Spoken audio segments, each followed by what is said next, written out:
వర్తమానం వార్తలకు స్వాగతం. నేను మీ ఉదయ్ కుమార్. ఈరోజు వార్తల్లోని ముఖ్యాంశాలు. గాజాకు సహాయాన్ని నిలిపివేసిన ఇజ్రాయెల్, ప్రతీకార దాడుల్లో 19 మంది మృతి.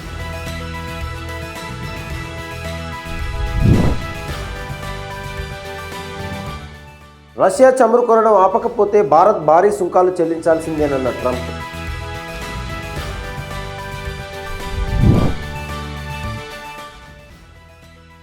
దీపావళి సాయంత్రం ఢిల్లీలో క్షీణించిన గాలి నాణ్యత.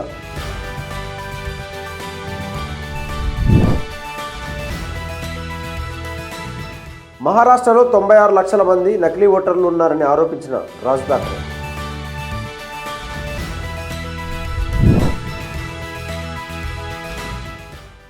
బీఆర్ఎస్ బీజేపీకి బీ టీం అని ఆరోపించిన సీఎం రేవంత్ రెడ్డి.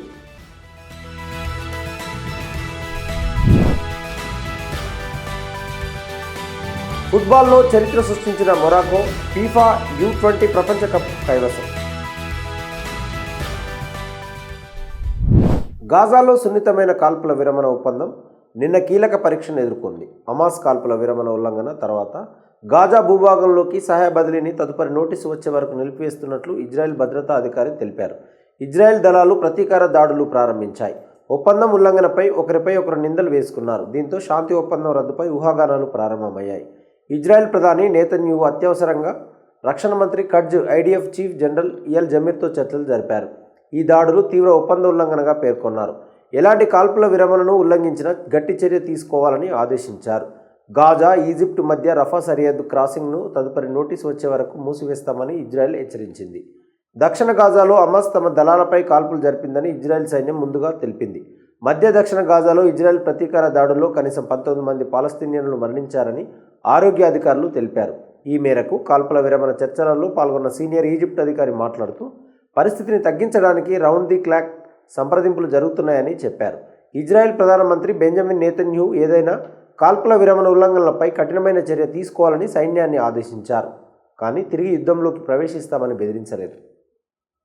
ఇజ్రాయెల్ సైన్యం అంగీకరించిన కాల్పుల విరమణ ఒప్పందం ప్రకారం ఇజ్రాయెల్ నియంత్రణలో ఉన్న రఫా నగరంలోని దళాలపై హమాస్ కాల్పులు జరిపిందని తెలిపింది. ఎవరికి గాయాలు కాలేదని నివేదించారు. ఇజ్రాయెల్ వైమానిక దాడులు, పిరంగి దళాలతో స్పందించిందని సైన్యం తెలిపింది. ఇజ్రాయెల్ అనేక కాల్పుల విరమణ ఉల్లంఘనలకు పాల్పడిందని ఆరోపిస్తూనే ఉన్న హమాస్ రఫాలోని తన మిగిలిన యూనిట్లతో నెలల తరబడి కమ్యూనికేషన్ తెగిపోయిందని, ఆ ప్రాంతాలలో జరిగే ఏవైనా సంఘటనలకు మేము బాధ్యత వహించమని తెలిపింది. సూర్యాస్తమయానికి కొద్దిసేపటి ముందు ఇజ్రాయెల్ సైన్యం దక్షిణ గాజాలో హమాస్ లక్ష్యాలుగా పిలిచే వాటిపై వరుస వైమానిక దాడులను ప్రారంభించిందని తెలిపింది. ఉత్తరాన ఉన్న బీట్ లాహియాలో దళాలను సమీపిస్తున్న ఉగ్రవాదులను తమ దళాలు ఎదుర్కొన్నట్లు కూడా తెలిపింది. ఇదిలా ఉండగా మధ్యవర్తులు ఇతర పాలస్తీనా గ్రూపులతో కాల్పుల విరమణ ఒప్పందం అమలును పర్యవేక్షించడానికి ప్రధాన సంధానకర్త ఖలీల్ అల్ హయ్యా నేతృత్వంలోని హమాస్ ప్రతినిధి బృందం కైరోకు చేరుకుందని హమాస్ ఒక ప్రకటనలో తెలిపింది. రెండవ దశ చర్చలకు జాతీయ ఏకాభిప్రాయం అవసరమని హమాస్ ప్రతినిధి హజీం కాసెం శనివారం పొద్దుపోయాక అన్నారు. హమాస్ తన స్థానాలను పటిష్టం చేసుకోవడానికి చర్చలు ప్రారంభించిందని ఆయన అన్నారు. రష్యా నుంచి చమురు కొనుగోలును కొనసాగిస్తే భారత్ భారీ సుంకాలు చెల్లించాల్సి రావచ్చునని అమెరికా అధ్యక్షుడు డొనాల్డ్ ట్రంప్ అన్నారు. మరోవంక న్యూఢిల్లీ, మాస్కో నుంచి చమురు కొనుగోలును నిలిపివేస్తుందని ప్రధానమంత్రి నరేంద్ర మోడీ హామీ ఇచ్చారని ట్రంప్ పునరుద్ఘాటించారు. ఎయిర్ ఫోర్స్ 1 విమానంలో విలేకరులతో మాట్లాడుతూ రష్యా నుంచి చమురు కొనుగోలును ఆపకపోతే భారత్ భారీ సుంకాలు చెల్లించాల్సిందేనని, భారతదేశం అలా చేయకూడదని అన్నారు. రష్యా నుంచి చమురు కొనుగోళ్లపై భారతదేశం ఇటీవల చేసిన వ్యాఖ్యల గురించి అడిగిన ప్రశ్నకు ట్రంప్ సమాధానమిచ్చారు. న్యూఢిల్లీ రష్యన్ ముడి చమురు సేకరణను నిలిపివేస్తుందని మోడీ తనకు హామీ ఇచ్చారని ట్రంప్ పేర్కొన్న కొన్ని గంటల తర్వాత మార్కెట్ పరిస్థితులకు అనుగుణంగా తన శక్తి వనరులను విస్తృతంగా, వైవిధ్యభరితంగా మారుస్తున్నట్లు భారతదేశం గత వారం తెలిపింది. భారతదేశం అలాంటి వ్యాఖ్యలు చేసిందని తను నమ్మడం లేదని ట్రంప్ అన్నారు. ట్రంప్ భారత్ వస్తువులపై సుంకాలను 50% రెట్టింపు చేసిన తర్వాత న్యూఢిల్లీ, వాషింగ్టన్ మధ్య సంబంధాలు తీవ్ర ఒత్తిడిలో పడ్డాయి. ఇందులో భారతదేశం రష్యా ముడి చమురు కొనుగోలుకు 20% అదనపు సుంకం కూడా ఉంది. కాగా అమెరికా విధించిన టారిఫ్లు అన్యాయం, అసమంజసమని భారతదేశం అభివర్ణించింది. దీపావళికి ముందు రోజు ఢిల్లీలో గాలి నాణ్యత మరింత పడిపోయింది. 38 పర్యవేక్షణ కేంద్రాలలో 24 చాలా పేలవమైన కాలుష్య స్థాయిలను నమోదు చేయగా ఆనంద్ విహార్ ప్రాంతంలో రీడింగ్లు 400 దాటడంతో డేంజర్ జోన్లోకి ప్రవేశించింది. కేంద్ర కాలుష్య నియంత్రణ బోర్డు ప్రకారం సాయంత్రం 4 గంటలకు నగరం 296 ఎయిర్ క్వాలిటీ ఇండెక్స్ నమోదు చేసింది. రాత్రి 10 గంటల నాటికి AQI 306కి దిగజారింది. సిపిసిబి డేటా ప్రకారం గాలి నాణ్యత రెడ్ జోన్లోకి ప్రవేశించింది. రాబోయే రోజులకు సంబంధించిన అంచనాలు కూడా ఇదే ధోరణి సూచిస్తున్నాయి. దీపావళి తర్వాత రోజు మంగళ, బుధవారం గాలి నాణ్యత మరింత దిగజారిపోతుందని అంచనా. దేశ రాజధానిలో సాయంత్రం 12 స్టేషన్లు చాలా పేలవమైన గాలి నాణ్యతను నివేదించాయి. వాటిలో వజీర్పూర్, వివేక్నగర్, ద్వారకా, ఆర్కేపురం ఉన్నాయి. సిరిపోర్ట్, దిల్షాద్ గార్డెన్, జహాంగీర్పురి వంటి ఇతర ప్రాంతాలు 318 AQIని నమోదు చేయగా పంజాబీ బాగ్, నెహ్రూ నగర్, అశోక్ విహార్లో 300 దాటిందని సిపిసిబి డేటా చూపించింది.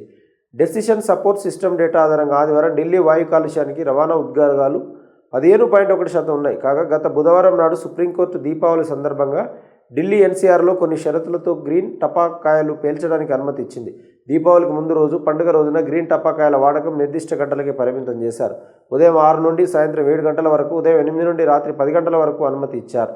మరోవంక నగరంలో సీజన్ సగటు కంటే 0.9 డిగ్రీలు ఎక్కువ, సీజన్ సగటు కంటే 33.3 డిగ్రీల సెల్సియస్ గరిష్ట ఉష్ణోగ్రత నమోదైందని భారత వాతావరణ శాఖ తెలిపింది.